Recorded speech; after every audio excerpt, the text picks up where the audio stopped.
आपको कितनी संतान का सुख प्राप्त होगा जानने के लिए आपको देखना होगा अपना बुध पर्वत, जो बनता है आपकी छोटी उंगली के नीचे, जिसे पिंकी फिंगर भी कह देते हैं।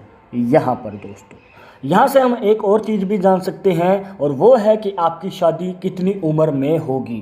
पर आज हम उस टॉपिक को कवर नहीं करेंगे क्योंकि वो भाई लंबी हो जाएगी वीडियो। तो उसको जानने के लिए ऊपर आई बटन पे क्लिक कीजिए, विस्तार से आप जान पाएंगे। इस टॉपिक के ऊपर वीडियो हमारे चैनल पे ऑलरेडी है। तो यहाँ पर आपको देखना क्या है दोस्तों, पहले आपको डाउट एक क्लियर करना चाहेंगे। एक अफवाह है कि यहाँ पर रेखाएं देखी जाती हैं जो वर्टिकल लाइंस होती हैं कुछ इस प्रकार कि यहाँ पर जितनी रेखाएं उतने ही बच्चे होंगे आपके जीवन में। तो ये जो जानकारी है दोस्तों एक्यूरेट नहीं है, 100% इसका सेंस बिल्कुल भी नहीं बनता है। देखिए दोस्तों, आज के ज़माने के हिसाब से अगर आप देखेंगे तो ये बात बिल्कुल भी सही नहीं बैठती है।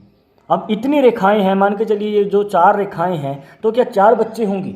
जी नहीं।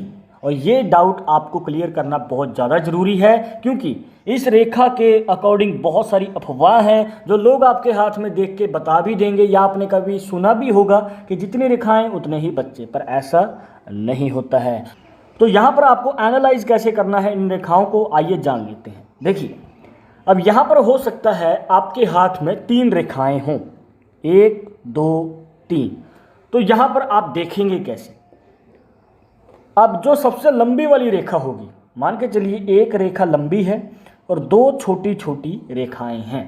तो जो लंबी रेखा है दोस्तों, उसके अकॉर्डिंग चलेंगे तो यहाँ पर होगा एक बच्चे का सुख प्राप्त आपको आपके जीवन में।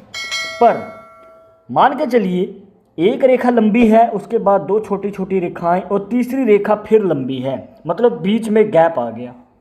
तो एक बच्चे का सुख आपको जल्दी प्राप्त होगा, दूसरे बच्चे का सुख आपको थोड़ा समय लग सकता है।